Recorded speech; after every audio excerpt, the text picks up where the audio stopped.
বিয়ে খাওয়ার মাঝখানে খবর এসেছে বর পালিয়ে গেছে, চারিদিকে তুলখালাম কাণ্ড। এইদিকে আমার প্লেটে মাংস কম পড়েছে, চারিদিকে চেয়েও মাংস নেওয়ার মতো কাউকে পেলাম না। অবশেষে অনেক উকিঝুঁকির পর দেখি কন্যারে গিরে সবাই দাঁড়িয়ে আছে। প্লেট হাতে নিয়ে বাবুর্চি টাইপের এক লোকরে বললাম, ভাই সাব গরুর মাংসের হাড়ি কোথায়? সে আমার দিকে তাকিয়ে কর্কশ স্বরে বলে উঠলো, ছেলেও উদাও হয়ে গেছে আর আপনি খাবারের পিছনে এখনো পড়ে আছেন। বুঝলাম না, ছেলে গেছে তো কি হয়েছে, আমারে দাওয়াত দেওয়া হয়েছে, আমি খেতে এসেছি। এইদিকে কন্যা চিৎকার করে বলছে, আমি বিয়ে না করে উঠবো না, এক্ষুনি আমাকে বিয়ে দিয়ে দিতে হবে। আমিও প্লেট হাতে নিয়ে বললাম, হক কথা, বরাবর কন্যা সাজা ভালো লাগে না, আজই বিয়ে হওয়া উচিত। দেখলাম 2-3 জন সহমত জানিয়ে মাথা নাড়া দিল। কন্যা আবার বলে উঠলো, এই মুহূর্তে আমার বিয়ে না হলে আমি গলায় দড়ি দিব। আমি মুরগির রানে কামড় দিয়ে বললাম, দেয়াই উচিত, এভাবে অপমান মেনে নেওয়া যায় না। এবারও কয়েকজন পাবলিক মাথা নেড়ে বলল, ঠিক ঠিক।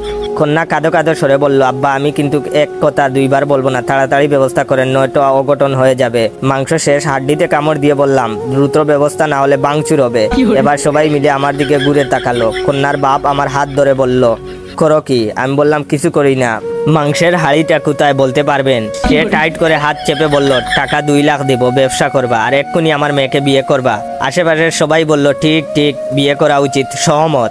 আমি 2 লাখ কেন 10 লাখ দিলেও বিয়ে করবো না বলতে গেছিলাম, কিন্তু সবার চোখের দিকে তাকিয়ে ভিতরের কথা ভিতরে রয়ে গেছে। হবু শ্বশুর আব্বা আমাকে টেনে চেয়ারে বসিয়ে বললেন, এই জামাইরে মাংস দিয়া যাও। মাংস দূরে থাক, পানিও এখন গলা দিয়ে নামছে না।